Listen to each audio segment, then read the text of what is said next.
Il y a une opération de déni, c'est-à-dire on veut pas le voir, on pense que le réel n'a pas eu lieu. Il y a une part maudite, c'est les peuples historiques. Les peuples historiques, il faut les sacrifier. Donc oui, il y a un racisme de classe de la part du Grand Blanc. Il y a un racisme tout court de la part des extra-européens sur cette cible qui est toute désignée. Je pense à un témoin qui était sur la dalle du parc aux Lièvres à Évry, où il était le seul blanc, me disait-il. Corrigeant, je suis le seul blanc qui a refusé de m'assimiler à l'envers. C'est-à-dire qu'on a été grand remplacé jusque dans le lexique. C'est dire à quel point le mal est profond, que le plus grand exode français, peut être plus grand que l'exode de 40. C'est le départ des catégories populaires de tous les centres-villes. Et de toutes les petites couronnes des grandes villes, en 80, 90, 2000, on parle au bas mot de 10 millions de gens, c'est vertigineux, je veux dire.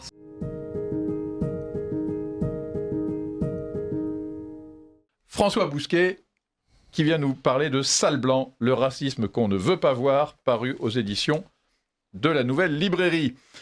Chers auditeurs, je vous rappelle que vous pouvez nous envoyer vos messages, vous pouvez envoyer vos témoignages ou vos questions ou vos remarques à François Bousquet et aux autres membres de cette émission en écrivant un courriel à courtoisie@rc.fr ou en téléphonant au 01 46 51 00 85 01 46 51 00 85. Alors, François Bousquet, bonjour. Bonjour Pierre-Alexandre. Merci d'être avec nous aujourd'hui. Donc vous sortez ce livre, donc le volume 2 si on peut dire, Sale Blanc. Le racisme autorisé, le racisme qu'on ne veut pas voir et que j'ai rebaptisé Vol au-dessus d'un nid de coucou. C'est un peu l'idée que vous développez, comment la stratégie du coucou tue nos enfants. Alors, c'est un livre, honnêtement, comme le premier tome, c'est un livre objectivement violent, qui est choquant, qui met objectivement mal à l'aise. Enfin, c'est vraiment pas facile à lire. C'est important de le lire et c'est important de l'avoir, mais c'est pas oui, quoi. Donc, c'est quand même extrêmement dur. Alors, avant d'en parler plus en détail, eh bien, je vous propose peut-être déjà de parler de vous. C'est ce qu'on fait toujours un peu dans Restons Courtois. On invite les auteurs pour qu'ils nous racontent un peu leur vie, leur œuvre. Alors déjà, qui êtes-vous, François Bousquet? Maintenant qu'on fait connaissance. Totalement inconnu. Un journaliste sans biographie. Alors vous êtes fils de commerçant parisien. Je suis d'abord poujadiste. Ouais. Mon univers social et culturel, c'est le poujadisme. C'est Louis-Ferdinand Céline. C'est Maurras Crédit en particulier de Louis-Ferdinand Céline, c'est le monde des faubourgs, le monde de la protestation, le monde du populisme. Donc c'est l'univers dans lequel j'ai grandi. Mon père portait une blouse en moleskine noire, moi j'ai une petite veste en moleskine noire. En hommage à... Pour compter les comptes à la Nouvelle Librairie. Voilà, qui sont pas fameux, mais c'est le cadre du petit commerce. Et puis c'est la plainte célinienne, classique et habituelle. Voilà, mais journaliste. Moi je me définis, je déteste les journalistes. Je crois que je suis pas le seul. Balzac leur a consacré une démolition magistrale, la monographie de la presse parisienne, où entre autres il invente le rianologue. C'est un portrait de Bernard-Henri Lévy à 150 ans de distance. Le spécialiste en rien et de n'importe quoi. Mais d'abord un journaliste, d'abord un enquêteur, accessoirement un éditeur, parce que j'ai été dans une autre vie. Et puis nous, à l'âge d'homme. À l'âge d'homme, dans l'univers de la littérature. Univers que j'ai un peu trahi en raison de la pression de l'actualité sur nous. Il y a 20 à 30 ans, les questions démographiques étaient là, mais pas avec l'urgence qu'elles se signalent auprès de nous. Moi, il y a 20 à 30 ans, en effet, je lisais Balzac. Je pensais que ma vie serait consacrée à Balzac. Dostoïevski, à commenter et peut-être à imiter maladroitement. Mais depuis 15-20 ans, non, la mort de Mick Wenner a été un accélérateur, un signal pour beaucoup d'entre nous très très important. La politique me somme, me requiert. Alors, avant cela, quand même, vous avez eu quel genre d'enfance? Vous avez grandi à Paris, donc? Ouais, enfance de Paris. À une époque qui est inimaginable pour les jeunes gens les millénials, enfin les milléniaux, la génération Z. Nous, on jouait dans la rue. Je veux dire, il n'y avait pas de réseaux sociaux. Moi, je jouais au football toute la journée. Je passais mon enfance à jouer au football. Dans quel arrondissement? Le 5e? Dans le 11e. Moi, j'ai pensé que ma vie serait consacrée au football. Puis je me suis réveillé à 18 ans en me disant merde, il faut travailler. Donc j'ai commencé à travailler très tardivement. Mais c'est inconcevable. On pouvait, les parents nous laissaient tout seuls. Comme disait Jean Raspail dans un bouquin, Jean Raspail disait la seule chose qu'on nous demandait, c'est quand on arrivait le soir pour le dîner, c'était d'avoir les mains lavées. C'est ça. Voilà. Et nos parents disaient quand est-ce que tu vas rentrer, alors que maintenant, c'est quand ils sont tous devant leur ordinateur, c'est quand est-ce que tu vas sortir. Ouais, exact. Exact. Et nous, on regardait les étoiles, ils regardent leurs écrans. Bon, c'est un autre monde. Voilà. Okay. Et alors, à l'école? À l'école, un élève qui s'est réveillé à 18 ans, qui a fait un choix, la littérature, comme je disais. Voilà, j'ai fait une maîtrise de lettres modernes qui a été consacrée, mon mémoire de maîtrise, à Charles Péguy, polémiste. Parce que le plus grand Péguy, c'est la poésie, mais les pamphlets de Péguy sont phénoménaux. L'argent suite, quantité d'autres. Donc je travaillé sur lui. C'est un DEA à l'époque, et je l'ai arrêté pour travailler. Je travaillais sur Georges Darien, qui a fait un livre génial, anarchiste de gauche et de droite, qui s'appelle Le Voleur, adapté par Louis Malle. Absolument génial. Et une phrase fétiche du voleur de Georges Darien, c'est le secret du bonheur, c'est le courage. C'est une phrase qui me hante depuis 30 ans. Et vous y avez consacré un livre. Ouais, voilà. On n'est jamais aussi heureux, aussi euphorique que lorsqu'on est courageux. Alors je crois que vous avez un lien aussi avec le protestantisme. Alors je ne sais plus si c'est vos parents ou votre épouse. Non, c'est mon épouse, son père d'origine sévenole, qui est un univers qui était très beau, qui est en train d'être contaminé par l'évangélisme et les charismatiques. Les offices dans les Cévennes étaient il y a 20 ans étaient magnifiques, sobres. Moi j'aime beaucoup, je conçois que les gens n'aiment pas ça. Et désormais c'est du happy claquis. Et ça fonctionne, c'est du tonnerre de Dieu. Alors j'ai pas été depuis longtemps. C'est le cas de le dire. C'est dans le Gard, dans un petit village. Moi, église catholique, église protestante. On sent que les guerres de religion sont quand même vieilles de 4 siècles. Il y a moitié. Le temple était vide, comme l'église. Et depuis que les évangéliques ont pris le pouvoir en France, en particulier dans le protestantisme, les temples sont pleins.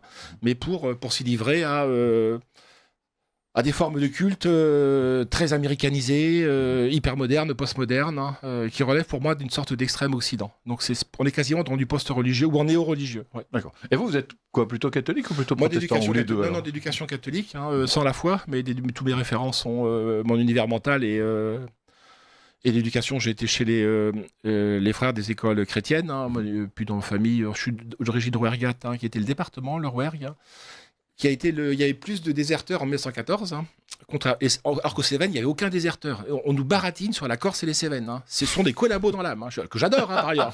Mais les départements, il y a Corse. Non, mais là où il y a le département, le département, avec amour. Le département où il y avait le moins de déserteurs, c'est la Corse et les Cévennes, Ardèche et Gard. En réalité, on a recréé a posteriori un mythe cévenol de la résistance, même Corse, ce qui n'est pas vrai. C'était des gardiens de prison, des officiers coloniaux, des sous-officiers. Or qu'en Aveyron, c'est un département très religieux.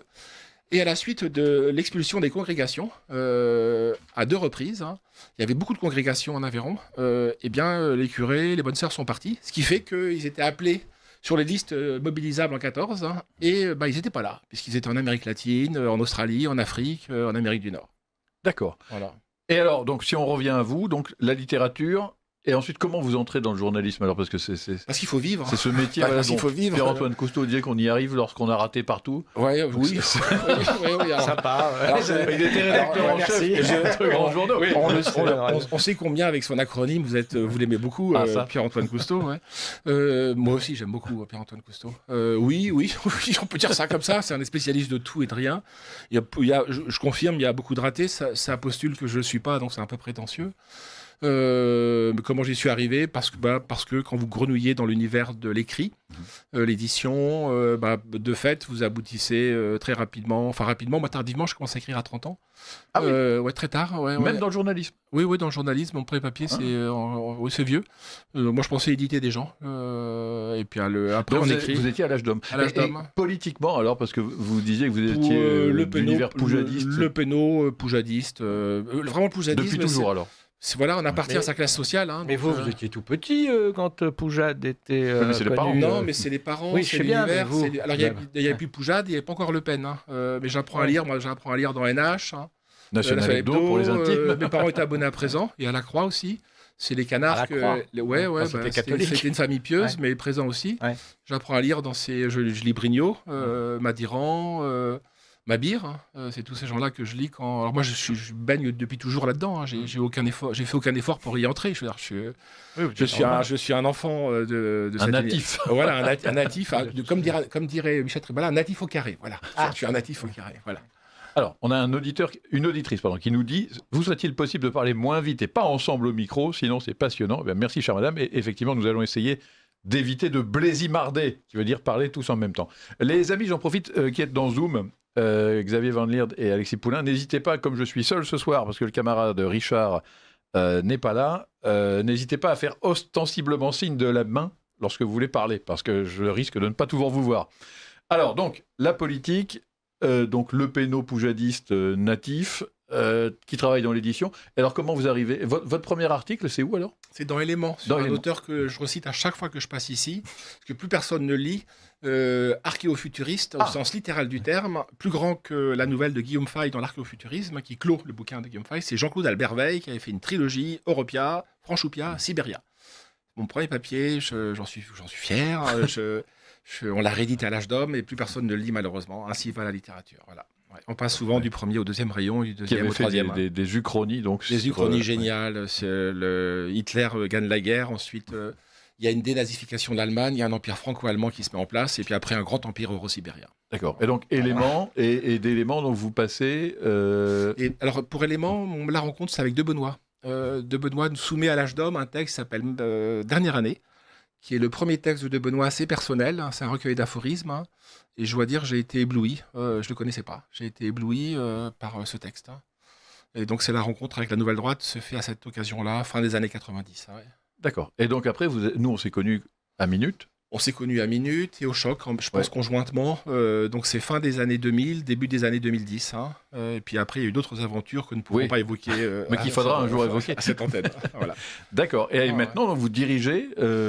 Éléments. Voilà. Éléments, dans le premier canard dans lequel j'ai écrit. Et j'ai pris la suite de Pascal Esséric, devenu Pascal Ménadier, et dont on parle beaucoup en ce moment. ces 2 dernières semaines. Voilà. Et en bien, tant mieux. Oui. Et alors, comment est-ce que... Parce qu'effectivement, quand on s'est connus, justement, vous étiez vraiment très littéraire. Je me souviens vraiment vous aviez une passion pour Dostoïevski, pour Balzac. Toujours, Et comment on en arrive à parler du racisme anti-blanc, puisque c'est ce qui vous amène aujourd'hui ? Parce que, comme je le disais, on est rattrapé par une actualité qui s'est emballée, qui s'accélère. On vit sous le régime de l'accélération. Accélération des modes de vie, des déplacements, mais aussi malheureusement de l'emballement et de la folie migratoire.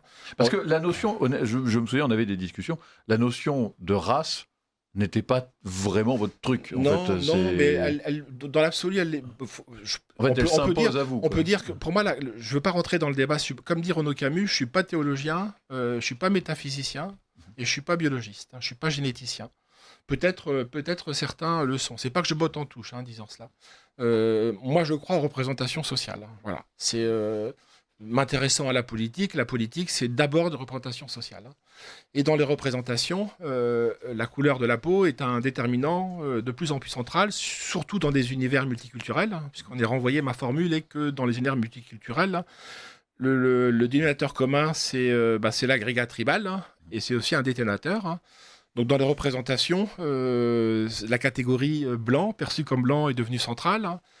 J'en fais pas une lecture stricto sensu biologique, puisque cette catégorie est assez large, sale blanc. J'y associe ce qui manquait, me semble-t-il, dans mon premier volet, c'est la figure des Asiatiques. Oui. Aux États-Unis, on définit les Asiatiques comme des blancs adjacents. Il y a une catégorie de blancs adjacents, voilà. Et de fait, ils sont présumés être porteurs des mêmes privilèges que les blancs, dans l'esprit des indigénistes, des racisés, des woke. Les Juifs également. Les Juifs également. C'est la thèse d'un auteur génial qui a 95 ans, que nous avions traduit à l'âge d'homme. L'Amérique des ethnies, c'est Thomas Sowell, qui montre que Sowell, c'est... moi, je recommande à nos auditeurs, il y a quasiment peu de livres qui ont... À ma connaissance, il y en avait un à l'âge d'homme, l'Amérique des ethnies, qui est vieux de 30 à 40 ans. Il a sorti un livre il y a une dizaine d'années, je le redis, il a 95 ans, c'est un noir, économiste, mais en gros, fondamentalement, c'est plus qu'un économiste, c'est un moraliste. C'est un grand moraliste, un grand historien, un grand sociologue, un grand philosophe. Son bouquin, c'est Black Redneck, il renverse les perspectives, et White Liberal, où il montre que... les Asiatiques et les Juifs sont victimes des mêmes formes de discrimination que les populations WASP. Donc j'essaye d'élargir. C'est pas que c'est un sujet brûlant. Cette question-là, elle est brûlante. Mais néanmoins, me semble-t-il, l'objection de Camus, qui est une objection de littéraire, ce que je suis, c'est que n'étant ni généticien ni théologien, Renaud Camus, n'étant ni généticien ni théologien, moi je m'en tiens aux blancs comme catégorie sociale. Voilà. D'accord. Mais après, je suis tout à fait disposé à en débattre. Voilà. Je ne sais pas si Jean-Yves, comment vous considérez les Blancs, comme une catégorie sociale ou comme une catégorie ethnique ? Je pense qu'il y a les deux, si je puis dire. ce à quoi fait allusion François Bousquet, c'est la visibilité. Oui. C'est peut-être aussi le désignement par un tiers, la désignation par un tiers. C'est-à-dire que comment les gens vous voient. Je vous attends, c'est que là, vous retombez dans la catégorie sociale.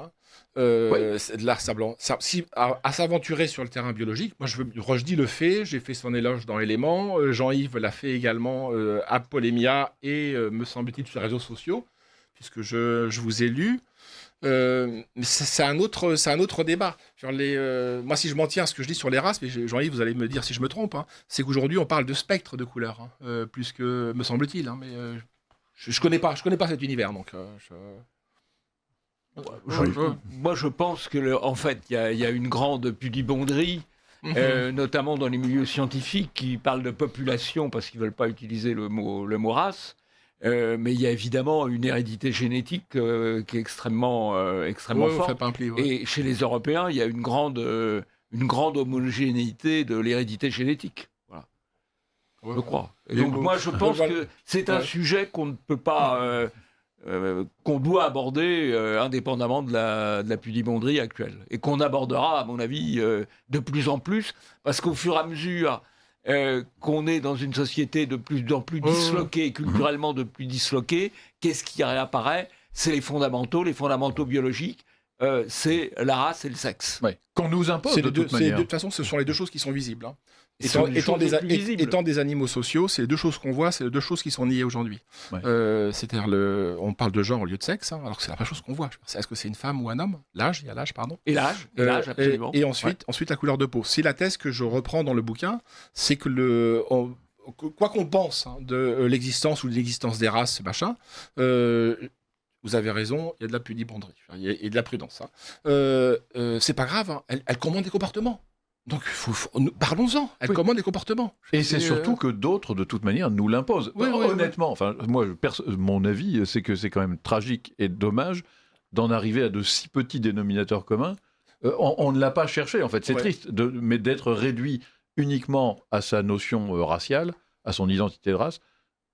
C'est triste, au fond. On est quand même beaucoup plus en théorie. On est beaucoup plus riche que ce que la biologie dit de nous. Oui. Pour autant, la biologie mais comme certaines choses, il ne faut pas occulter. Voilà. Et la biologie détermine en partie le reste. Pas complètement. Mais il n'y a pas une déconnexion complète entre le culturel et le biologique. Charles-Henri Deloy. Oui, alors il y a quelques années, il y a un président de la République qui voulait bannir le mot race. Et on n'a jamais autant parlé de racisé. Alors, on est dans une époque où les races n'existent pas, bien sûr, mais elles sont toutes égales. Les races n'existent pas, mais il faut nous métisser. Les races n'existent pas, mais il faut faire de la promotion, comme on dit, c'est la discrimination positive. Enfin, donc, on est dans une époque complètement contradictoire. Oui, non, puis l'immigration n'a jamais été forte. Et mensongère. Alors, maintenant, moi, c'est pas par pudibonderie que je dirais pas que les races existent ou pas, parce que j'allais dire, ça, c'est des questions qui devraient revenir aux biologistes, aux anthropologues, etc. Mais les races, elles existent en médecine, déjà. Déjà. Voilà. Non, mais quand on parle avec des médecins, ils vous disent qu'effectivement, vous avez des... Michel Onfray l'avait dit une fois. Mais peu importe, moi, maintenant, on parle... Enfin, maintenant, pour éviter le mot race, on parle d'ethnie. Et c'est là où je m'y retrouve, parce que l'ethnie est beaucoup plus profonde dans ce qu'elle représente. Une race n'est jamais qu'un état de fait dont on ne peut rien, on est ce qu'on est, NAIT, alors qu'une ethnie, c'est une culture. Je me sens plus proche, je ne sais pas moi, d'un Congolais qui a été élevé dans le 16e au lycée à Saint-Jean-de-Neuilly. C'est votre côté snob. Voilà, c'est mon côté snob. J'avoue que je ne partage pas votre avis. Mais non, mais culturellement, ce qui moi, je me sens plus proche d'un punk à chien que... Pareil. Mais non, attends. Enfin, attendez, non mais je vous parle d'ethnie sur l'éducation. Sur l'éducation, moi je considère que quelqu'un qui jette des poubelles du haut du deuxième étage ou qui parle très fort dans le train. Pour moi, c'est ça qui me dérange. C'est la façon dont c'est rarement des Bretons. Enfin, alors, justement, c'est là où je viens. C'est une question ethnique. Je veux dire, si on vous apprend, si c'est naturel de parler très fort, de se comporter, je sais pas moi, comme les gens qui, encore une fois. Jettent tout par terre, considèrent que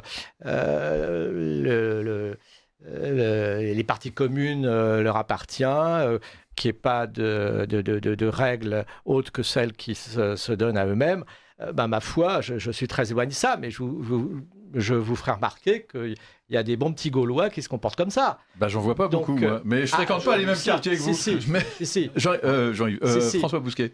Alors après, attendez, ce que je veux dire, c'est que si c'est pour parler d'histoire de race, je veux bien, mais à ce moment-là, il faudra me dire si, par exemple, je ne sais pas moi, quelqu'un qui est né d'une mère blonde et d'un père noir, parce que maintenant, c'est la grande mode dans les publicités, il n'y a plus que des hommes noirs qui épousent des blondes, vous avez remarqué. On a que ça dans les publicités. D'ailleurs, au détriment de ces pauvres femmes noires qui disent à tous leurs hommes noirs, vous préférez les blondes, nous, qu'est-ce qu'on devient à ce moment-là, il est quoi? Il est métis. Bon, ça change rien. Il est de quelle race s'il est élevé en Afrique et qu'il est arrivé en France et qu'on l'a appris à les coutumes françaises, il restera tel qu'un Africain se comporte en Afrique. Simplement, pour revenir, je pense qu'on se défausse en bottant en touche. Évidemment, l'ethnie est beaucoup plus complexe. Simplement, dans les univers multiculturels, on est renvoyé aux couleurs primaires. Oui, les couleurs primaires, il y en a 3 en peinture. J'ose pas convoquer Gobineau. Mais les couleurs primaires sont... j'y peux rien. Voilà. Les couleurs primaires, c'est la représentation, c'est ce qu'on voit. Voilà. Et vous avez pointé, il y a une ruse de l'histoire. C'est le paradoxe. Il y a une ironie de l'histoire, comme disait Hegel. C'est que vous évoquiez François Hollande, qui a voulu retirer à l'unanimité des députés. Ça n'a pas été fait. Le mot race de la Constitution. Mais moi, je remonte à Obama. Obama, en 2008, porte la promesse d'une société post-raciale. C'est la promesse d'Obama, en 2008. C'est ça qu'il porte. Société post-raciale, livrée à l'hybridation, livrée aux Caraïbes, au métissage. Non. La créolisation. Non, la ruse de l'histoire. C'est que ce fantasme-là, qui était porté par l'antiracisme, qui est une énorme entreprise de déréalisation du réel. C'est qu'il n'y a pas de blanc, il n'y a pas de noir, il n'y a pas de jaune. Si, il y en a. Bref, c'est un retour massif, violent du refoulé. Et il sera d'autant plus fort, ce retour massif, violent du refoulé, et d'autant plus élémentaire. C'est pour ça que je parle de couleurs primaires. D'autant plus élémentaire que dans les univers multiculturels, la première chose qu'on voit, c'est ça. C'est du blanc, du noir, du jaune. Quel que soit ce qu'on met derrière le blanc, le noir, le jaune. C'est ce qu'on voit. Chez les métis, pour le travailler et l'aborder dans le sale blanc, tout dépend des univers culturels et sociaux dans lesquels vous évoluez. Si vous évoluez dans des univers plutôt blancs, le métis, s'il est franco-africain, est plutôt victime de racisme de la part des blancs. Mais moi, dans les univers que j'étudie, c'est l'inverse. C'est que le métis s'est renvoyé à son appartenance française. Et fait l'objet de colibés, d'insultes raciales, anti-blanches. C'est pour ça qu'il faut élargir parfois la catégorie à d'autres dimensions que la biologie. Bon, ça, c'était une petite parenthèse. Mais à la fin des fins, vous n'aurez que les couleurs primaires. Mais comme vous n'aurez que deux sexes. Moi, de nier l'existence des races. Ce que je veux dire par là, c'est que on juge sur l'apparence, effectivement, et comme vous dites si bien, on voit ce qu'on voit, et c'est. Oui. Xavier Van Lierde. Oui, on est d'accord. On ne vous entend pas, Xavier. Sur ce débat sur ethnie ou race, ce que je trouve très frappant, c'est que aujourd'hui, en quelque sorte, toutes les races en France ont le droit d'être des ethnies, c'est-à-dire d'être porteuses d'une culture spécifique, de mœurs spécifiques, d'une histoire, d'une civilisation, d'une manière d'être au monde qu'on doit célébrer. La seule race qui n'a pas le droit d'être une ethnie et d'être porteuse d'une spécificité, ce sont les autochtones. Moi, j'en veux pour preuve, je trouve ça assez fascinant. J'ai des enfants qui sont à l'école aujourd'hui, et les enfants, Dieu sait s'ils sont confrontés à cet univers où la race revient en force.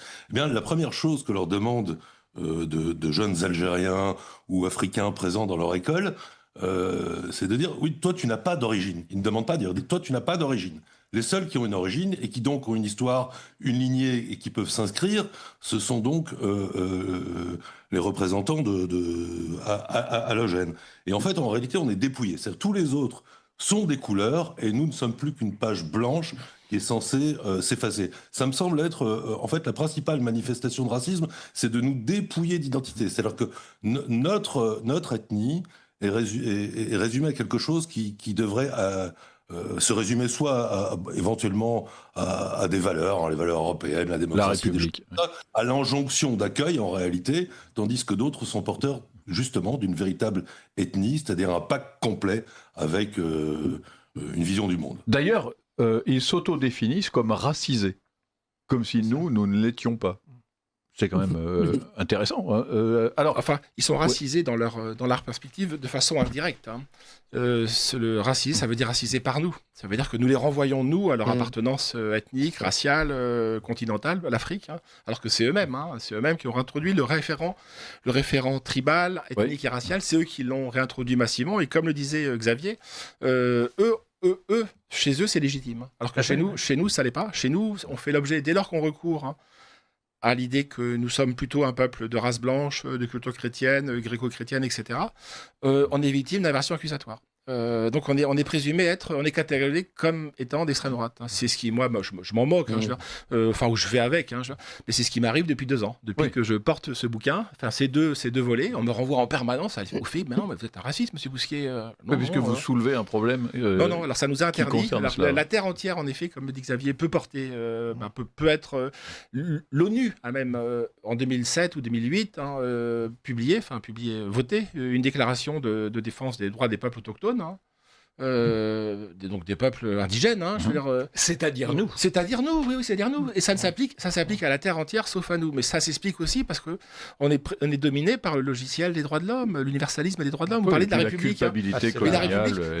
La République, ça n'est pas un territoire. Hein. Un territoire, c'est pas le bon terme. Hein. C'est un terme administratif. C'est pas une terre. C'est pas une identité. Non, c'est une idée. Oui. C'est une idée. Je veux dire, l'Europe est une idée. La République est une idée. Un outil gouvernemental, c'est-à-dire c'est un outil législatif et d'exécutif. C'est rien de plus une république. Alors, il faut aller au-delà de ça, je pense. C'est l'outil de l'universalisation du peuple français et désormais de l'universalisation du peuple européen. Puisque ça n'est plus un territoire, l'Europe. Hein. L'Europe est une idée qui doit s'ouvrir. Est européen qui veut être européen. Voilà. Alexis Poulain. Oui, justement, c'est assez intéressant cette thématique des valeurs, des idées, plutôt que partir sur du concret, parce que ça permet cette idéologie de la déconstruction, hein, de dire qu'effectivement, on n'a pas le voix au chapitre en tant que blanc, avec plusieurs générations qui ont vécu sur un territoire, avec en plus un tabou, et puis par-dessus tout, l'importation d'un modèle communautariste, anglo-saxon, qui n'est pas forcément adapté à la société européenne. Est-ce qu'il y a un modèle qui fonctionne quelque part dans la façon dont les sociétés s'organisent, ou est-ce que partout il y a du ressentiment, il y a du racisme largement partagé, ou est-ce qu'il y a des sociétés qui finalement ont réussi à trouver une solution? François Bousquier. Merci pour la question. Si on s'en tient aux 2 grands modèles européens qui sont portés par la Grande-Bretagne, hein, donc modèle plutôt communautariste, hein, avec la juxtaposition de communautés, avec des droits parallèles, hein, la charia, etc., et le droit français, l'histoire française plutôt, sur l'assimilation, puis après l'intégration, les deux pays ont échoué pareillement, dans les mêmes ordres de grandeur. Hein. Peut-être que l'Angleterre, depuis 10 ans, est plus affectée par le communautarisme que nous le sommes, et encore que ça s'emballe en France aussi, c'est que les 2 modèles échouent, parce que les 2 ne fonctionnent pas. Donc moi je suis, en réalité c'est les ordres de grandeur, on nous demande d'assimiler non pas des individus, ce qui est concevable, hein. Je veux dire on peut assimiler des individus. La France, il y a une immigration en France, hein, mais c'était une légion étrangère. Hein. On immigrait, on importait des cardinaux italiens, des peintres italiens. C'était une immigration qui était très choisie, qui était Léonard de Vinci. Oui, c'est ce que nous faisions. Je veux dire, et aujourd'hui, on pense qu'on peut intégrer des peuples. Hein. Ça ne fonctionne ni en Angleterre, hein, ça crée un peuple dans le peuple, hein, ni en France. Hein. Donc les deux modèles d'assimilation, d'intégration échouent, quoi. Je ne vois pas de solution. Il n'y a pas d'autre modèle que ces 2 modèles-là. Est-ce qu'il y a un autre modèle que ce modèle-là, nous demande Alexis Poulain. Non, il y a un seul modèle, c'est l'assèchement des flux migratoires et ensuite la remigration portée par Jean-Yves Le Gallou. Je veux dire, nous, l'éducation chrétienne, hein, on est placé sous le symbole de la tour de Babel. Hein. Je veux dire, la tour de Babel devrait évoquer quelque chose pour nous. La tentative, hein, de créer par-dessus les peuples et par-dessus les langues, là, une unité du genre humain a échoué, s'est effondrée sur elle-même. Hein. Les ordres on est vraiment dans les grands nombres. Moi, je ne vois pas comment on peut gérer ces grands nombres sans une réduction massive, hein, des flux migratoires. Pour moi, je ne vois pas d'autre Alors là, on parle des grandes solutions, effectivement. Là, si vous voulez, on revient à votre livre, donc Salle Blanc, le racisme qu'on ne veut pas voir, aux éditions de la Nouvelle Librairie, pour parler peut-être justement du corollaire de cet affrontement ou de ce grand remplacement en cours que même l'extrême gauche donc appelle de ses voeux désormais, puisque c'est la Nouvelle-France. Comment est-ce que vous avez bâti ces deux livres ? C'est-à-dire comment vous est venue l'idée, et ensuite quelle méthode avez-vous mise en œuvre ? Alors l'idée, elle m'est venue du contact des jeunes militants, des employés de la Nouvelle Librairie, des alternants. Nous avons le privilège, moi, de 68, d'avoir été épargné par le regroupement familial. J'ai passé ma scolarité à l'abri du grand remplacement, sans quasiment Paris 11e, dans une école chrétienne, mais qui avait une vocation à l'époque assumée d'intégrer également les catégories populaires, parce que les plus riches payaient pour les plus pauvres. C'était le modèle des écoles chrétiennes, autrefois. Donc c'est des gens qui sont nés et qui ont été éduqués après 76, 77, 78, après le choix du couple Giscard-Chirac en 76 qui généralise le regroupement familial, en 77 qui est retoqué par le couple Giscard-Barre, et en 78, je parle devant Jean-Yves, que le Conseil d'État a imposé à la France. On vit depuis sous le régime de la dictature des juges. Donc moi, c'est ces gens-là que j'ai rencontrés, que ma génération ne veut pas voir. Moi, j'ai plus de 50 ans, ma génération ne veut pas le voir, parce que le problème est c'est dans un halo lointain. C'est nié, en fait. C'est précisément ce vieux concept du racisme invisibilisé. C'est-à-dire que le racisme anti-blanc n'est pas reconnu. En tout cas, je me souviens déjà dans les années 2000, où on faisait des enquêtes, parfois, moi je m'amusais à appeler la LICRA pour leur parler de racisme anti-blanc, ils m'expliquaient que ça n'existait pas. C'était dans ma tête, quoi. Et maintenant, c'est reconnu. Parce qu'on ne peut pas en faire l'aveu. Alors, comment ça m'est venu ? Par les gens qui ont 25, 30 ans, 35 ans, 40 ans aujourd'hui, et qui sont nés dans des univers où ils étaient démographiquement minoritaires, c'est-à-dire la jointure des quartiers et de la France des pavillons. Plutôt donc des jeunes, plutôt des catégories populaires. Et j'ai été sidéré par l'abondance des témoignages, la facilité avec laquelle j'ai pu les obtenir. Alors ça, c'était une question. Oui. Comment ça fait ? Alors évidemment, j'ai été largement aidé par des prescripteurs d'opinion qui ont relayé mes appels à témoins, c'est-à-dire Damien Rieu, des gros influenceurs, Damien Rieu, Pierre Sautarel, Œuf de Souche. Et dans le deuxième volume, j'avais négligé la dimension féminine. Il me semble que le sort réservé par les extra-européens aux femmes européennes est beaucoup plus difficile que le sort des garçons européens face à une immigration extra-européenne. Némésis, Alice Cordier, Mathilda, les appels à témoins relayés par Alice Cordier sont impressionnants, parce qu'il y a un maillage du territoire opéré par son association qui est remarquable. Et puis après, vous regardez les forums, vous regardez les forums de discussion, Reddit, jeuxvideo.com, enfin bref, ce qui étaient les outils d'expression et de décompression de la jeunesse, et vous êtes sidéré par le lexique anti-blanc, par l'avalanche et le flux de témoignages. Même beaucoup d'extra-européens disent qu'ils ont, dans ces témoignages-là qu'on retrouve sur le web, Reddit, jeuxvideo.com. Alors je ne sais pas où les vingtenaires vont désormais. C'est sur TikTok, je n'ai pas encore accès à ce type d'outils. Vous vous rendez compte que même les extra-européens disent qu'ils ont beaucoup plus souvent vu du racisme anti-blanc que du racisme contre les extra-européens. Ça s'est généralisé, banalisé, d'autant plus banalisé que ça n'est pas reconnu. Donc tout ce qui n'est pas reconnu prospère souterrainement, avec la complicité, d'où l'idée de stratégie du coucou, avec la complicité du discours officiel, des encadrants, des enseignants, bref, de l'institution. Alors, est-ce que vous pouvez nous expliquer justement ce qu'est cette stratégie du coucou que vous décrivez Alors, cette stratégie du coucou peut heurter. Je ne voudrais pas qu'elle heurte.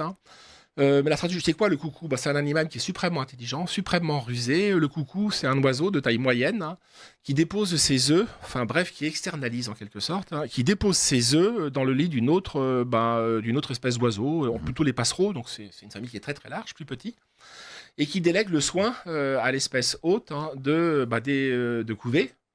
Puis d'éduquer. Donc c'est une configuration parfaite d'externalisation des soins de l'éducation, de l'élevage. Et une fois que l'oiseau coucou a éclos, c'est un prédateur, c'est pas seulement parasitisme de couvée, mais aussi prédation. Il chasse les œufs légitimes du nid. Et il est nourri par des parents qui l'abusent, parce que les parents nourrissent un oiseau qui grossit à vue d'œil. Ce qui est fascinant dans les documentaires, il y en a plein sur Internet, c'est qu'imaginez, j'en sais rien, un rouge-gorge, c'est pas très gros un rouge-gorge, des parents rouge-gorge qui nourrissent un coucou qui au bout de 2 à 3 mois est 5 à 10 fois plus gros qu'eux et continuent à le nourrir. Alors je précise bien pour les gens qui nous écoutent, qu'on parle bien des racistes anti-blancs et pas de l'immigration comme phénomène général. Non, évidemment, non, ça non, ne non, se passe non, pas comme ça. Simplement, On parle bien des racistes alors d'abord, il faut le anti-blancs. voir comme une parabole. La parabole est un art européen qu'un de nos plus grands fabulistes a magnifiquement illustré. Alors, je m'en inspire à mon petit niveau, bien sûr, à La Fontaine.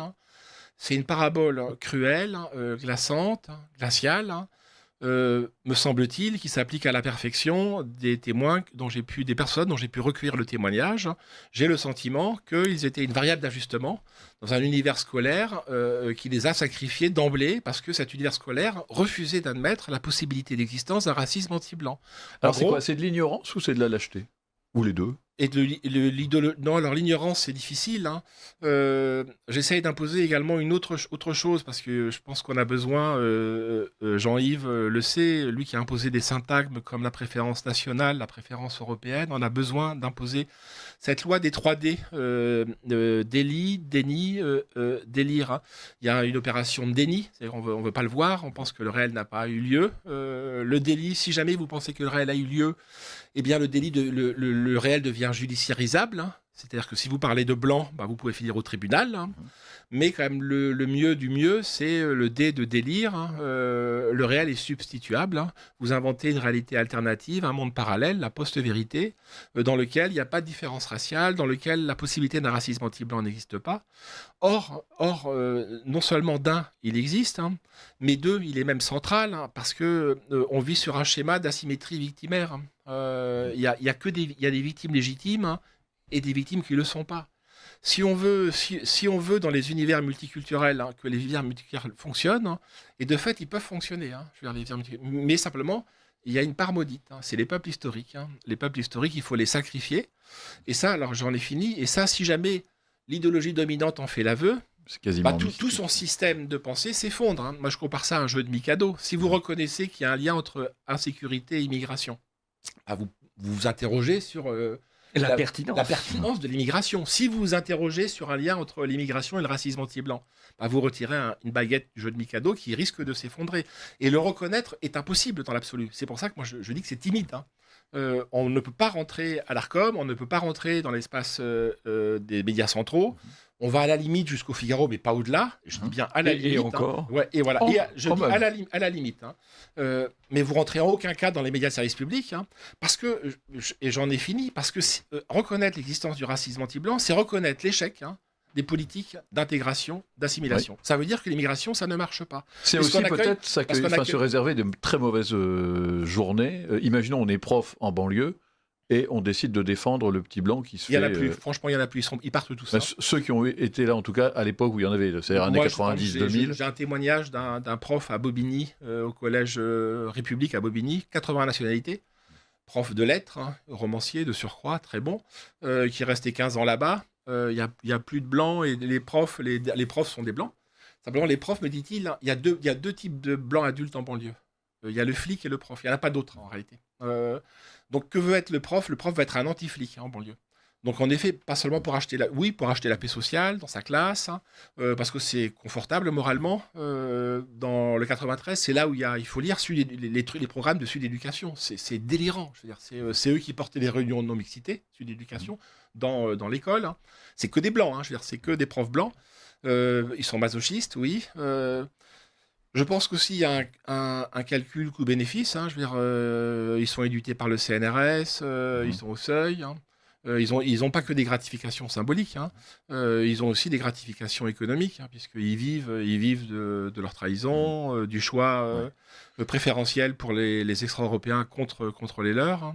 Enfin, tant que ça dure, parce que je ne sais pas si vous avez été choqué en tant qu'auteur de ce livre, donc Salle Blanc, le racisme qu'on ne veut pas voir à la Nouvelle Librairie, par les scènes ahurissantes qu'on a vues à la fin des municipales dans les mairies gagnées par LFI. Je ne sais pas si vous avez vu ces scènes, est-ce que vous en avez pensé, mais est-ce que ça rejoint justement un peu... Alors simplement, à la fin des fins, ça se retournera contre l'état-major blanc de LFI. Rima Hassan l'a rappelé il y a 48 heures. Très clairement. Il y a 48 heures Oui, elle l'a rappelé, elle a insisté lourdement ces jours-ci. Mais à la fin des fins, c'est... Alors là, simplement, sur la stratégie du coucou, c'est... Parce que là, pour le coup, LFI, c'est le coucou. Enfin, c'est la stratégie. Je l'ai découvert après. Mais simplement, il y a un auteur remarquable qui arrive sur le frérisme, c'est Florence Bergeau-Blaclair. Elle exploite la stratégie du coucou. J'ai eu l'occasion de la rencontrer récemment. Elle m'a dit, je l'ai fait avant vous. Oui, très volontiers, chère Florence Bergeau-Blaclair.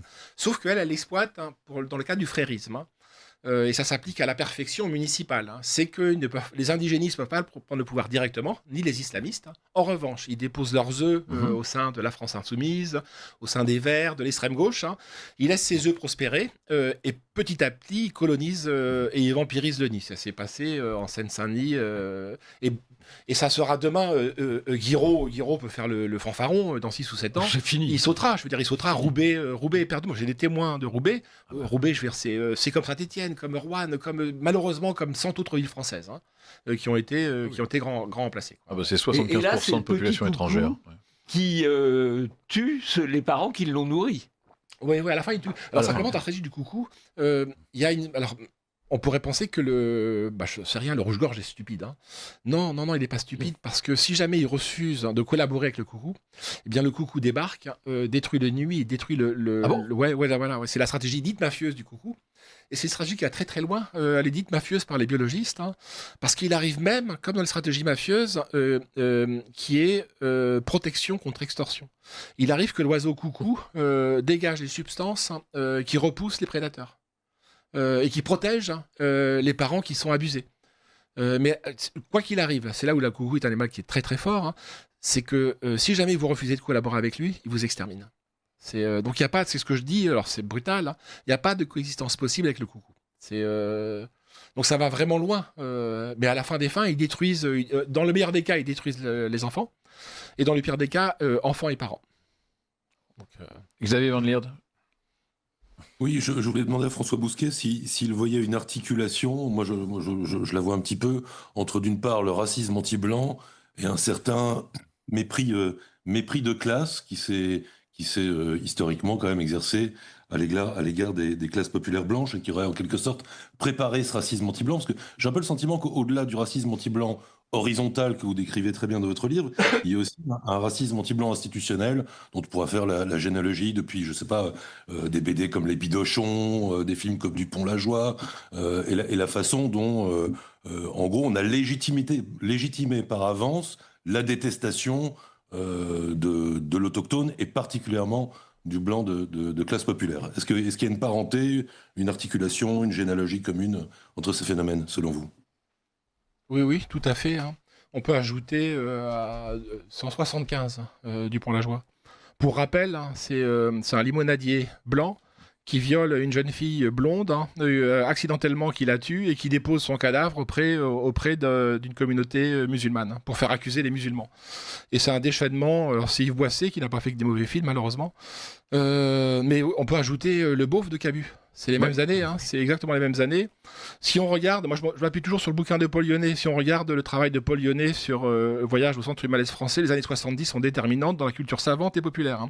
72, c'est La France de Vichy de Robert Paxton, qui renverse le mythe résistentialiste, la légende dorée de la résistance, qui était fausse, pour inventer une légende noire, mais qui est tout aussi fausse.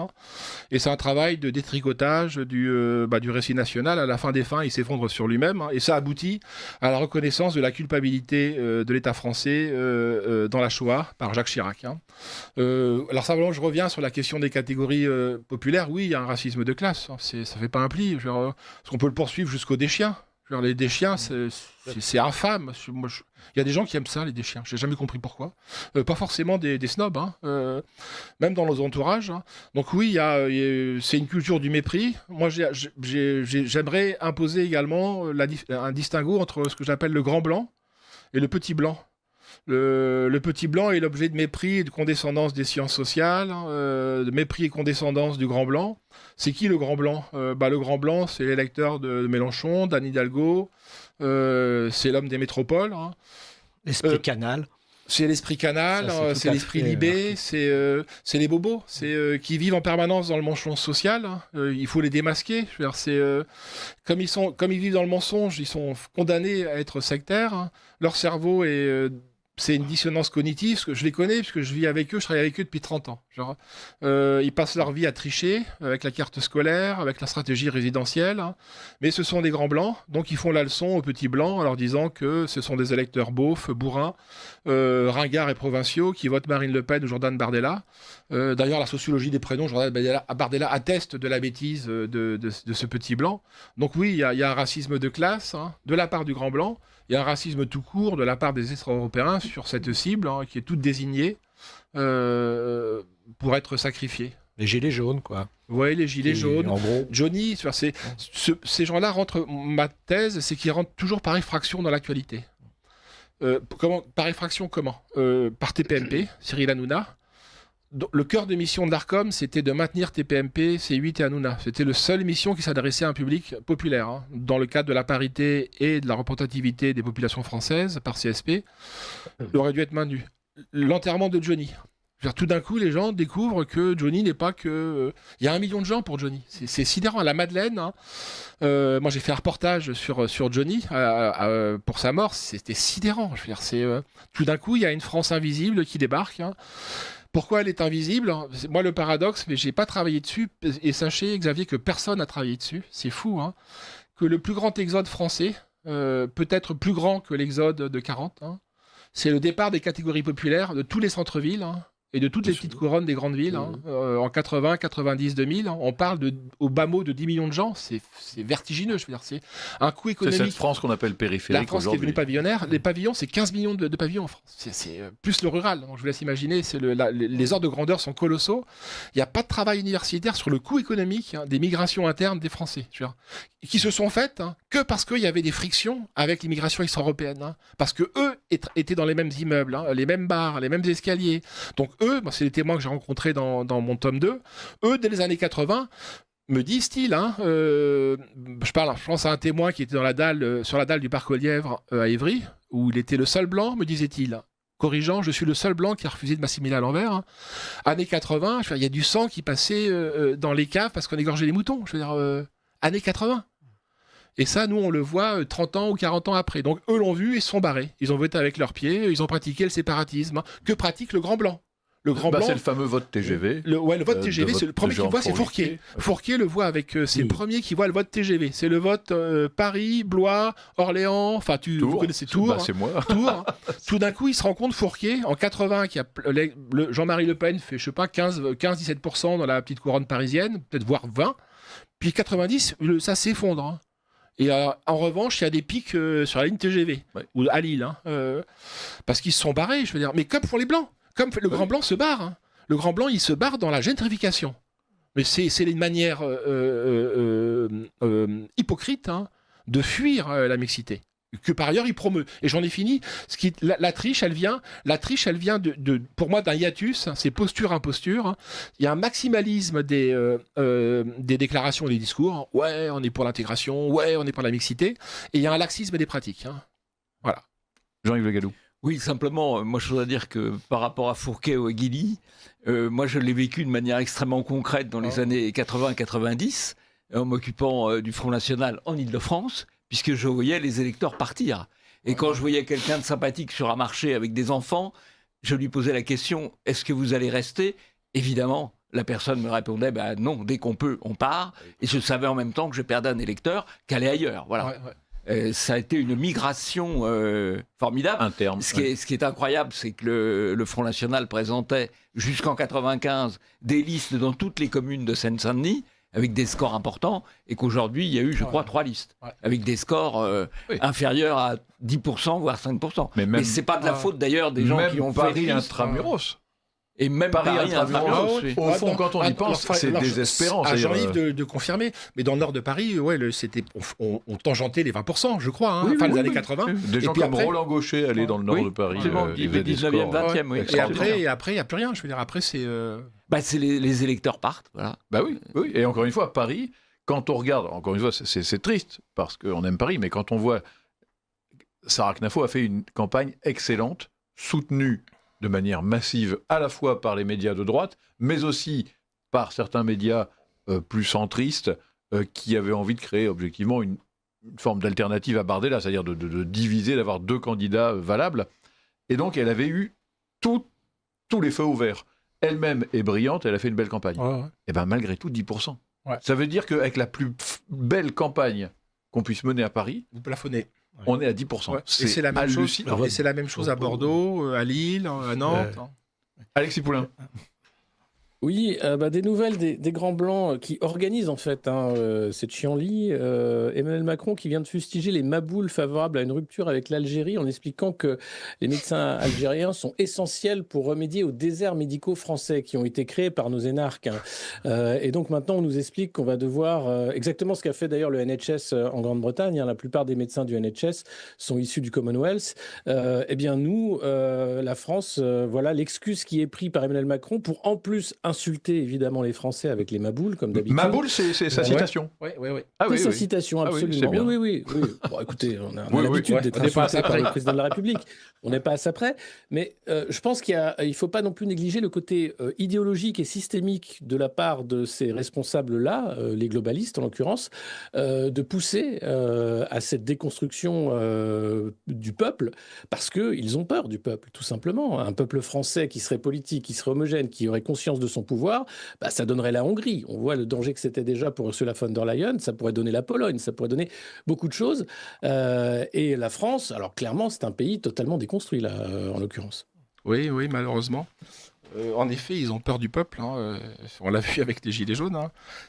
Quitte à faire des métaphores historiques, mais elle a été faite. C'est les violences les plus lourdes qui ont été commises contre la population française depuis l'indépendance algérienne. Me disaient des camarades pieds noirs. On n'avait jamais vu, avec plus de morts dans le cadre algérien, certes, mais on n'avait rien vu de tel. Oui, Macron, il ne fait qu'applaudir le. Alors, je ne sais plus quel était le souverainiste. Qui avait confessé Georges Pompidou en 73, avant sa mort. Et Pompidou disait que, c'est le premier, si on doit faire remonter quand même un point de départ, qu'il avait ouvert les vannes de l'immigration pour complaire au grand patronat, à Bouygues et à d'autres. Ouais. Il le dit, il le dit, c'est documenté. C'est pour contrecarrer les accords de Grenelle. Voilà, c'est des arbitrages économiques. Moi, je vis dans la France périphérique, où il n'y a pas de médecin. Moi, mon médecin est à Paris-Strich. Mais de fait, quand vous allez aux urgences, c'est que des médecins, ça me va, je veux dire, roumain, ça me va. Mais extra-européen, et il y a un calcul économique, c'est qu'il coûte beaucoup moins cher aux urgences.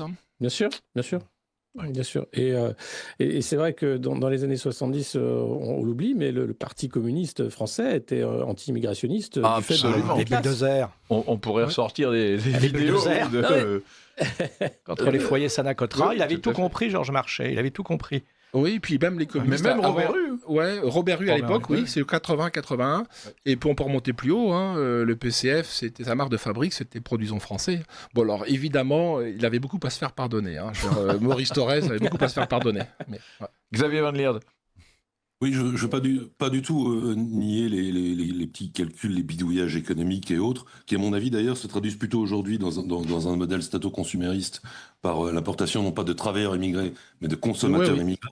Mais ce n'est pas le sens de la question que je voulais poser. Je me demande si, au-delà de ça, au-delà des calculs électoraux, au-delà des intérêts économiques des uns et des autres, est-ce qu'il n'y a pas, ce qui se manifeste dans la société, une volonté de destruction, une véritable haine et une sorte de pulsion de mort qui s'empare de notre société, en tout cas des élites, à l'égard du peuple français. Je me posais cette question en observant les déclarations complètement sidérantes de cette vieille baderne gauchiste d'Éric Orsena il y a quelques jours, expliquant que une sorte de France ou d'Europe, de vieille Europe desséchée, devait s'en remettre à la grande irrigation de l'immigration africaine pour s'en sortir. Mais on retrouve le même type quand même de discours extrêmement haineux dans la bouche aussi bien entendu de Jean-Luc Mélenchon, qui se paye le luxe d'insulter directement les Français, mais de se réjouir par avance entre Orsena, le mitterrandien, le grand bourgeois mitterrandien académicien et le battleur Mélenchon. Il y a une même pulsion, une même jouissance à envisager la destruction du peuple natif. Est-ce que vous ressentez la même chose que moi, François Bousquet ? Oui. Malheureusement, on touche à un mal profond. Comment l'appeler, vous évoquiez la pulsion de mort, Guillaume Fay, l'ethnomasochisme, Théodore Lessing, la haine de soi, il l'avait étudié dans la configuration des sociétés, des juifs, à la croisée du 19e et du 20e siècle, un livre génial sur Otto Weininger, Paul Rée, etc., qui étaient des juifs antisémites. C'est le premier à avoir vraiment travaillé sur la haine de soi. C'est des pathologies tellement lourdes qui affectent nos élites, mais également des cercles quand même assez larges et assez éloignés des élites, puisqu'à la fin des fins, on finit par voter pour Macron, qui nous traite de maboule, mais quand même, Macron a 2 fois une majorité. Donc ça veut dire qu'il y a des signes d'usure au sein du peuple. Moi, je l'aime beaucoup, ce peuple. Mais l'observant dans la France périphérique, je vois qu'il est quand même très largement, qu'il est en train de s'effondrer. À mon sens, anthropologiquement, physiologiquement aussi, si on s'en tient aux épidémies d'obésité, moi qui m'alarme, c'est lourd, sur un fond de très grande vulnérabilité morale, qui ne concerne pas que les Français, qui concerne tous les Européens de l'Ouest. Les Européens de l'Ouest souffrent d'une immense vulnérabilité morale, il y a un bouquin aux États-Unis qui s'appelle L'empathie suicidaire, qui a un gros succès, qui a été défendu par Musk, que je n'ai pas encore regardé, mais je vais regarder. On souffre d'empathie suicidaire, je trouve. On a dévoyé toutes les vertus, en particulier les vertus théologales. La charité, aujourd'hui, se retourne contre nous. Ça devient des vertus négatives. La charité postulait et l'hospitalité, on réponde que l'étranger coche 2 cases. C'est que il reste pas longtemps chez nous, raison pour laquelle les lois de l'hospitalité c'est sacré. Et le deuxième point, c'est qu'il respecte les lois de la cité qui l'accueille. On répond pas à ces 2 cases, on s'entête. Comme vous le disiez tout à l'heure, on est dépossédé jusque dans le vocabulaire, puisqu'on peut pas parler de blanc. Ça nous a interdit de parler de blanc. C'est-à-dire qu'on a été grand remplacé jusque dans le lexique. C'est dire à quel point le mal est profond, que le réveil sera brutal. Mais que répondre à cette question ? C'est la question sur l'usure. C'est la question de la fatigue d'être soi. Pourquoi une société s'effondre ? Je ne sais plus, l'historien britannique qui disait qu'un peuple ne meurt pas par assassinat, mais par suicide. Il se trouve que nous, on meurt par les deux. On est à la fois... on se suicide, et on est à la fois assassiné. Se remettra-t-on ? Après, j'en ai fini. Se remettra-t-on ? Mais moi, ce sont des interrogations, là, pour le coup. Pas des réponses. Se remettra-t-on de la culpabilité qui pèse sur l'âme européenne après la Deuxième Guerre mondiale ? C'est la question qui hante l'œuvre de Renaud Camus, qui me hante, qui nous a désarmés. Là, je pense sincèrement que pour le coup, ça commence. Si je peux avoir un petit message d'espoir dans cette émission. Moi aussi, je voudrais un message de soir, parce que je vis également, je vis également dans la France périphérique, et je fais pas heureusement le même constat que François, mais qui lui est dans la Nièvre, c'est-à-dire dans la diagonale du vide. Moi, je fais le constat plutôt d'une façon dont... Enfin, je vois beaucoup de signes de révolte, mais surtout de regain de fierté parmi les Français blancs des provinces. Voilà, et qui se manifestent tantôt par le succès de manifestations comme le canon français, du canon français, mais aussi par un vote beaucoup plus assumé pour la droite nationale, qui est revendiqué désormais, qui n'est plus secret, par la volonté de constituer des zones homogènes. On peut appeler ça la France des lotissements, considérer que c'est moche, mais en réalité, les gens qui investissent ce type de zones immobilières, en quelque sorte, savent très bien pourquoi ils y vont et la façon dont ils veulent la préserver. Et le disent également. Donc je suis pas aussi pessimiste, même si j'ai un peu peur que les courbes démographiques soient plus rapides que ce retour, mais le sursaut. Ce regain de fierté est là, très perceptible. Voilà. Charles-Henri. Oui, j'ai cet état de fait, on peut s'en prendre qu'à nous-mêmes, et là je suis totalement d'accord, c'est un vrai suicide, mais qui date pas d'aujourd'hui, parce qu'il y a toujours une petite coterie de gauche, les grands blancs gauche qu'on dit bobo aujourd'hui, ont toujours vomi contre ce qui était français, voire franchouillard. On se souvient de certains Bernard écrivains Henry. ou artistes disaient tout ce qui est national, nous vomit tout ce qui... C'était quoi la formule ? Franchouillard, Béret, nouveau... Bignou. Oui, oui, nous vomissons tout ce qui est franchouillard. C'est Globe, c'est le manifeste voilà. de Globe. Ça, c'est Ben Amou, je crois, c'était ça. Ouais, et ça fait, voilà. tout ce qui est franchouillard.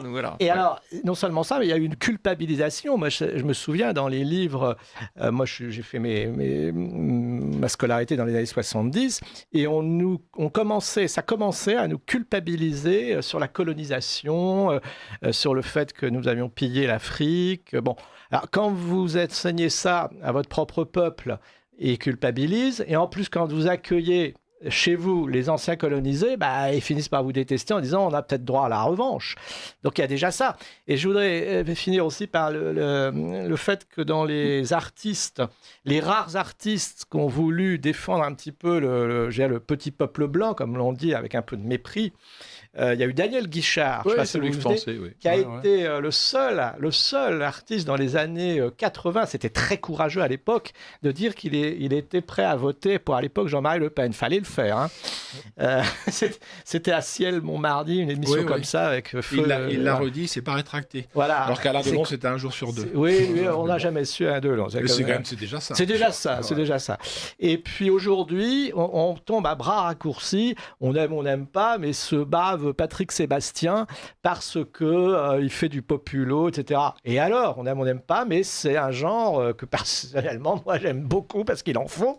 Il faut de l'élégance et puis il faut du populo un peu, voilà.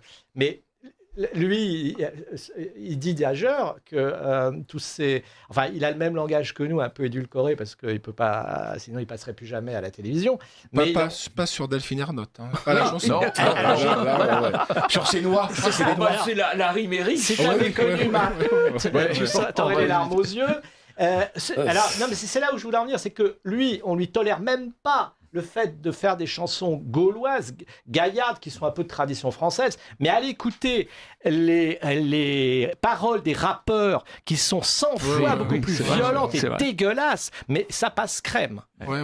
Donc, si je peux dire un mot, je reviens à ce que pointait Xavier.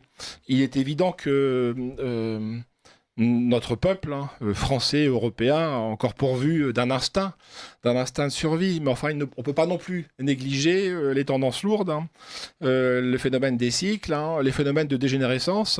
On évoquait Patrick Sébastien. Moi, j'aime beaucoup Patrick Sébastien parce que c'est du rire gras. On vit dans une époque de rire maigre. Mais le rire gras était quand même néanmoins, ou Cyril Hanouna, c'est confiné aux périodes de carnaval. On avait testé, Valeurs Actuelles avait testé et Cyril Hanouna et Patrick Sébastien pour la présidentielle. Moi, j'avais appelé ça la clownocratie. C'est qu'on rentre dans des formes de clownocrature. Et en théorie politique, ça s'appelle la dégénérescence des formes de démocratie. C'est le basculement de la démocratie vers la démagogie. Le terme savant, c'est oclocratie. C'est le cratie, kratos, le pouvoir, oclos, le peuple. La foule. Donc, évidemment que j'aime Patrick Sébastien. Je l'aime d'autant plus qu'il fait la nique au système. Simplement. Et même à Delphine. Et à Delphine.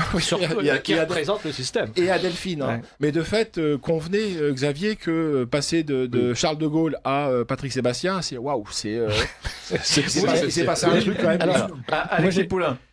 Je pense que cette oclocratie, elle remonte à loin. C'est la candidature de Coluche déjà en 81. Oui.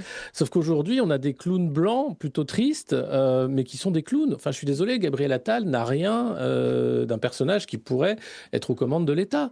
Emmanuel Macron, pareil, c'était un leurre. Enfin, c'est n'importe quoi. Je suis d'accord. Donc, ce sont des clowns, ce sont des mauvais acteurs qui parlent que leur nombril. Enfin, donc, on est de toute façon dans ce moment-là. Et eux, par principe, en veulent au populisme parce que c'est une force, une vraie force en l'occurrence, contraire à la leur et assoit leur pouvoir sur soi-disant des élites scientifiques, intellectuelles, économiques, etc. Ouais. Mais tout ça est ridicule. On est d'accord, Alexis.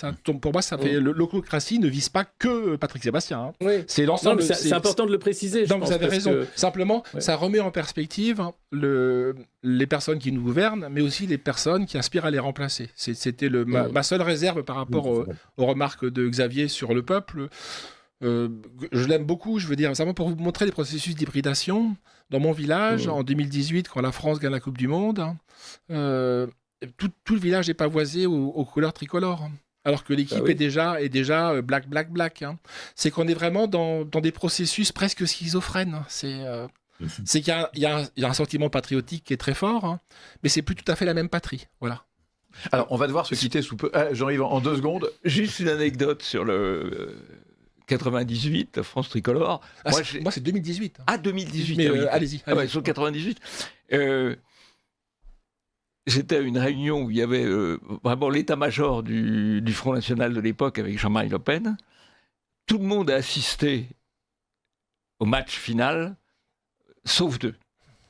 Martial Bild et moi. Voilà.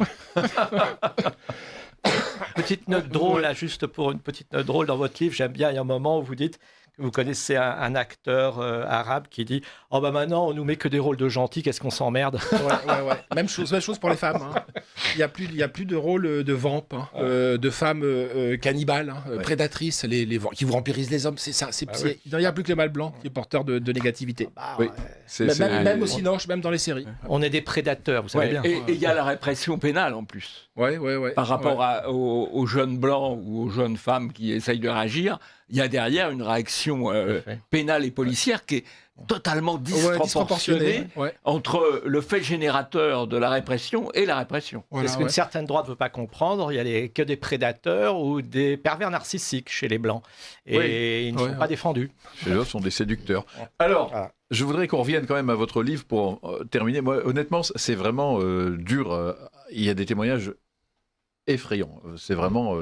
il y en a 2-3 que j'aimerais quand même faire connaître aux auditeurs, même s'il faut lire ce livre parce que ça apprend des choses, mais il y a des choses qui sont vraiment dures.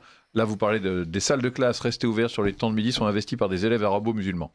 Ils y séquestrent des élèves féminines et les forcent à des relations sexuelles non consenties, fellation. Bien que mises à pied pour le reste de l'année, il n'y a aucune poursuite judiciaire. Les victimes, elles, ont été conduites à changer d'établissement. C'est quand même hallucinant. Le proviseur s'en prendra systématiquement aux élèves autochtones. Les persécutions iront des reproches sur la tenue vestimentaire, au laïus en salle de classe, en passant par les insultes, notamment envers les adolescentes blanches impliquées dans des altercations, parce qu'elles étaient nos amies, nos camarades de classe ou nos amoureuses, et qu'ils qualifiaient de petites putains. Il y a ce témoignage effroyable d'une jeune fille qui s'appelle Sonia, qui rythme un peu votre ouvrage, qui est un personnage important. Et donc vrai, c'est une... Oui, puis elle paraît sous son nom. Est-ce qu'elle l'assume hein. Et qui dit là donc notamment, de fil en aiguille, je suis poussé dans l'herbe, il soulève mon t-shirt, retire mon soutien-gorge et se masturbe entre mes seins, et les deux m'essuient avec l'herbe en me disant, tu vois, on est gentil. Et cette phrase, je n'oublierai jamais, puis ils s'en vont, comme si de rien n'était, me laissant là. Et ensuite, ça n'arrête pas, enfin, il y en a des centaines de témoignages comme ça, mais alors, comment est-ce que vous récoltez déjà ces témoignages et comment expliquez-vous aussi qu'ils vous les livrent avec autant... c'est dur quand même d'admettre qu'on a subi des trucs pareils. Alors pour les femmes en particulier, parce que mais même pour les hommes. Après, pour les hommes, comme je distingue les logiques d'honneur qui nous commandent, hein, qui nous font nous réveiller la nuit en sursaut et en sueur, parce qu'on n'a pas été glorieux, parce qu'on a un comportement de fuite, hein, au lieu d'affrontement. Pour les femmes, c'est des logiques de souillure, donc plus lourdes. Hein, voilà, c'est comment ils viennent, parce qu'il y a quelqu'un qui leur tend enfin le micro, il y a quelqu'un qui veut les écouter. Ils se sont heurtés, toute leur scolarité en tout cas, à un front du refus. Un front du refus encadrant, enseignant, policier, hein, aussi policier. Hein, c'est pas seulement les magistrats, c'est aussi les policiers qui ne veulent pas entendre la parole de ces victimes, hein, alors que ce sont nos frères et nos sœurs. Hein, moi, j'en parle pas sans émotion. Je pense que ces témoignages-là, j'ai 100 témoins, hein, je veux dire, mais je pense qu'on parle de milliers de personnes, on parle de dizaines de milliers de personnes. Hein. Quand je travaillais sur les viols en Angleterre avec Bastien Rondeau, Prima, il y a 10 ans de cela, on n'en revenait pas des dizaines de milliers de... On avait du mal à le croire. On avait du mal à le croire. Ouais. Moi, j'osais pas dire dans le chapeau que du papier qu'on fait paraître dans l'élément, dans l'enquête, hein, que j'ose pas dire 100 000, hein, parce que j'ai peur, de dire une connerie, alors qu'en fait, non. J'ai eu la même prévention. Oui. Quand on accumule... Moi, je n'y croyais pas. Je pense que c'est le nombre de jeunes filles violées. Moi, les témoins me disent la chose suivante. J'ai un témoin, c'est banlieue parisienne. C'est les garçons là qui me disent le nombre de filles qui ont été tournées. Enfin, je peux pas en parler. Je veux pas en parler à l'antenne. Il faut lire le livre. C'est plus facile. Ce sont des choses qui sont plus faciles à dire à l'écrit qu'à l'oral. Hein. Mais moi, les témoins me disent, ils ont 12 ans, hein, donc ils savent pas ce que c'est que le sexe. Hein, 11-12 ans, ils savent pas ce que c'est. Ils revoient une jeune fille dont ils pensaient qu'elle faisait ses lacets dans le couloir. Non, elle faisait pas ses lacets, elle faisait autre chose. Hein. Je parle dans le primaire, post-regroupement familial, hein, fin 70, hein, c'est quand même sidérant, donc ça fait 50 ans. Hein. de viol sur des petites blanches de 8-9 ans par des extra-européens de 12, 13, 14 ans qui débarquent du bled. Je suis désolé, on va dire que je suis... Non, pas du tout. Au nom du regroupement familial, dont le français est à peine intelligible. Alors vous imaginez que c'est les gens qui ont assisté à ça, soit se sont assimilés à l'envers, c'est pour le plus grand nombre, malheureusement, parce que c'est une facilité, s'assimiler à l'envers, c'est la commodité. Parce que le courage n'est pas la norme en ces matières, mais pour ceux qui se sont révoltés, évidemment, beaucoup sont devenus skin. Moi, je découvre le phénomène skinhead avec 30 ans de distance, que je voyais à la fête des BBR, mais un petit peu loin, parce qu'ils ont...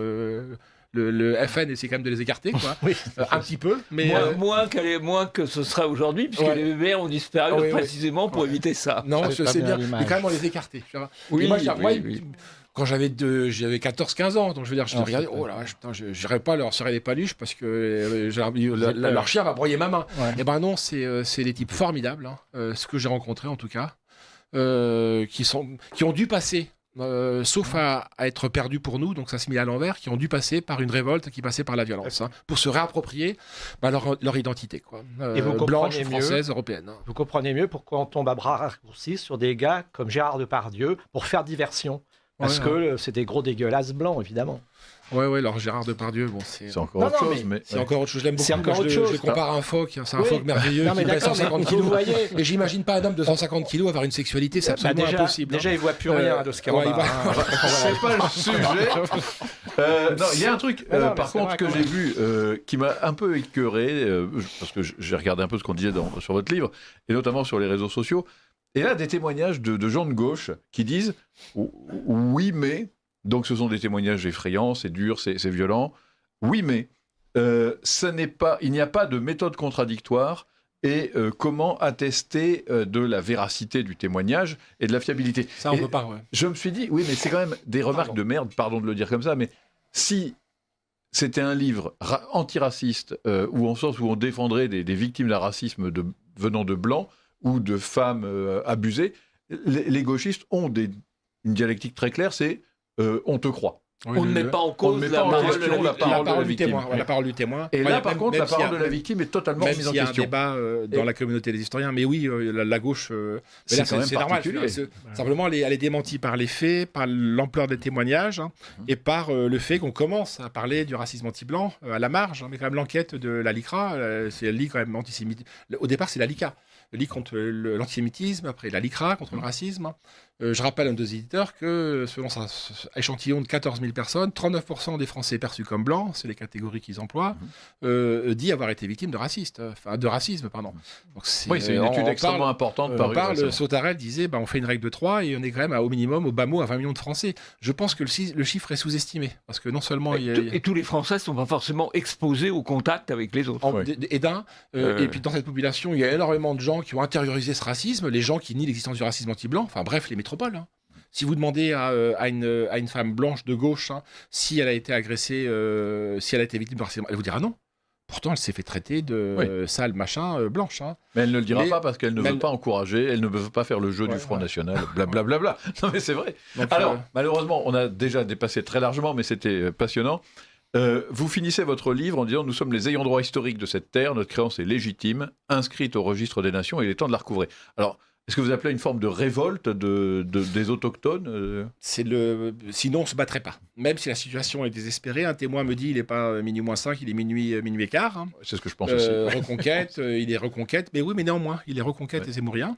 Donc il tracte, donc il se bat. Nous ne serions pas autour de ce plateau si nous ne pensions pas quand même à la fin des fins, par un heureux hasard, une heureuse providence, par notre acharnement, par notre exemplarité, nous ne poussions pas renverser le cours des choses, même si les choses sont mal engagées. Dominique Vénère disait, et c'est dangereux cette formule, j'en conviens, c'est que l'histoire est faite d'imprévus heureux ou malheureux, faisant en sorte, par notre travail, par ce que fait Radio Coucou, Coucou. Non, ce que fait.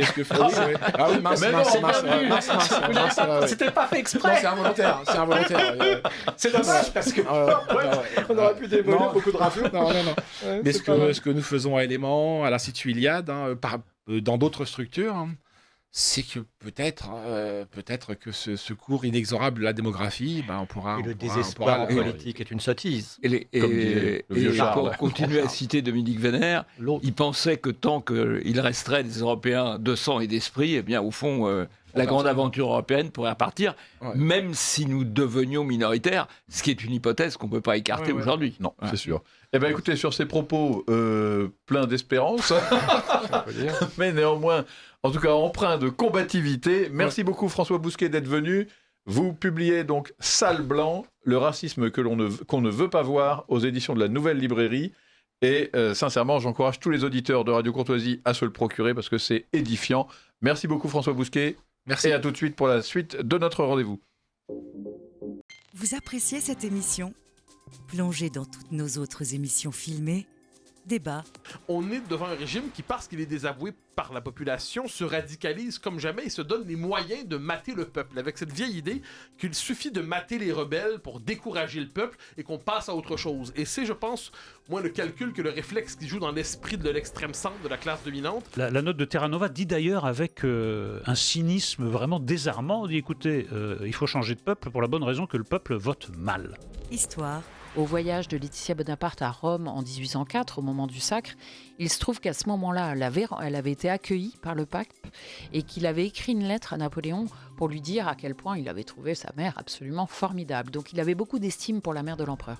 littérature, politique. Peut-être verrons-nous cela à l'avenir. Des Européens qui, ne pouvant plus trouver de quoi survivre et se développer dans leurs anciennes morphologies politiques telles les nations, auront la nécessité de se rassembler dans de nouvelles organisations qui dépasseront le cadre des frontières que nous connaissions, qui dépasseront le cadre même des continents que nous connaissions, et on verra des choses surprenantes. Mais c'est toujours pareil, qu'est-ce qu'on fait de toutes ces chaînes qui ont été supprimées, de tous ces gens qui ont subi cette répression, alors qu'en fait ils étaient dans le vrai? Les gens ne croient plus les médias traditionnels ou la parole du gouvernement, ou même, et c'est là où ça devient dingue, la parole des scientifiques.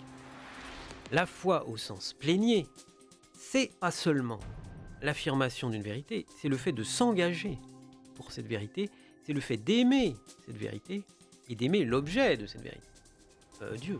Des émissions pour comprendre, réfléchir et transmettre. À retrouver sur cette chaîne YouTube.